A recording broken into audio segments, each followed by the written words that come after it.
জাটিঙ্গা নদীর উপর সেতু নির্মাণ, ভূমিদাতাদের সংবর্ধনা। ছেত্রী জিপির জাটিঙ্গামুখ পুরন্দরপুরে জাটিঙ্গা নদীর উপর বহু প্রতীক্ষিত সেতু নির্মাণ অবশেষে পূরণ হল। গত 1 মার্চ মুখ্যমন্ত্রীর পকিপথ নির্মাণ প্রকল্পের অধীনে সেতুটির শিলান্যাস করা হয়। বিশেষ নজির সৃষ্টি করে সেতুর জন্য 2 পাড়ের প্রায় 5 বিঘা জমি দান করেন স্থানীয় ভূমিদাতারা। তাদের মধ্যে আছেন বিমল কুমার দাস, অসিত কুমার দাস, প্রদীপ দাস, চন্দন কুমার নাথ, সঞ্জয় কুমার নাথ, মখলিবুর রহমান বড়ভূইয়া, রহিম উদ্দিন বড়ভূইয়া, করিম উদ্দিন বড়ভূইয়া, নিজামুদ্দিন বড়ভূইয়া এবং রবিজুল আলী লস্কর প্রমুখ।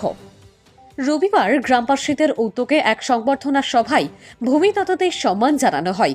অনুষ্ঠানে বক্তব্য রাখেন ভূমিদাতা বিমল কুমার দাস, উত্তর বড়খোলার প্রাক্তন জেলা পরিষদ সদস্য জহুরুল ইসলাম বড়ভূইয়া এবং প্রাক্তন পঞ্চায়েত সভাপতি ভানুভূষণ দাস।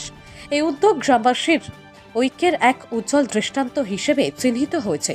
ব্যুরো রিপোর্ট, রেদওয়ান উদ্দিন লস্কর, সংবাদ বাংলা।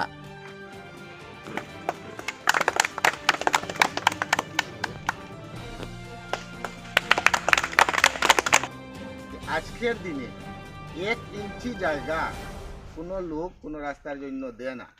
সেই জায়গায় এতগুলা জায়গা আমার দাদা এবং ওনার পরিবারের লোক যে দিয়েছেন, আমি কি দিয়ে তাদেরকে ধন্যবাদ জানাবো। আমি মনে করি আমাদের এই এলাকা ওনাদের কাছে চিরকৃতজ্ঞ থাকা উচিত।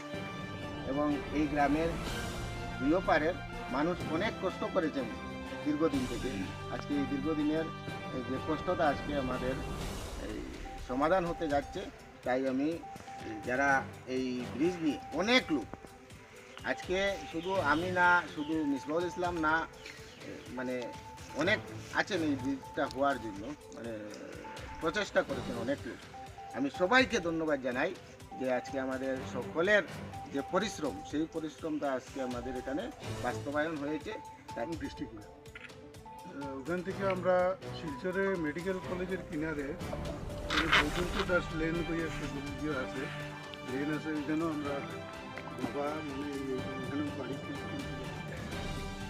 কিন্তু আমরা যারা এখানে গোষ্ঠীর মানুষ আছে তারা আমরা যোগাযোগ আছে বা এই গ্রামের লোকে আমরা সবসময় আওয়া যাওয়া এটা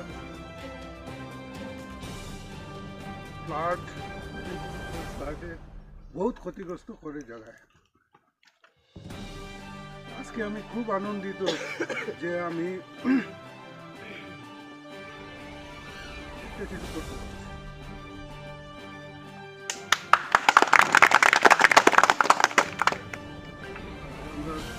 এখানে একটা ব্রিজ হইলে আমি বিশ্বাস করবো না, আমি ওই ইয়েতে হপারও গেছি না কোনোদিন, কিন্তু ব্রিজ কাজ হোক হইলে পরে আমি আইব, ওদিক দিয়ে আইব, আমি দেখবো আর কি। আমার এটা খুব আনন্দ। গ্রামের মানুষ বহুত গরিব মানুষ আছেন, যোগাযোগ ব্যবস্থা ভালো হইলে যে কোনো জায়গা, যোগাযোগ ব্যবস্থা না থাকলে জায়গার উন্নতি হয় না, এটা আমরা দেখছি। এটা আমার অভিজ্ঞতা থেকে আমি কইয়া, আমিও চাকরিতে আসলাম বাইরে, আমি লাস্ট মিজোরাম আসলাম, ওখান থেকে আমি অবসর নিয়েছি। চাকরির সময় তো আমি বেশি আইতে যেতে পারি না, রিটায়ার্ড হয়েছি, এখন আমার গ্রামে আইছে, আমার জ্বর এখানে আছে। ওই হিসাবে আর কি যে এখন আমি সময় আছে আমার কাছে, আমি রিটায়ার্ড এখন বাড়িতে আছি, এখানে আই, আমি এখানে খুব আনন্দ আর কি।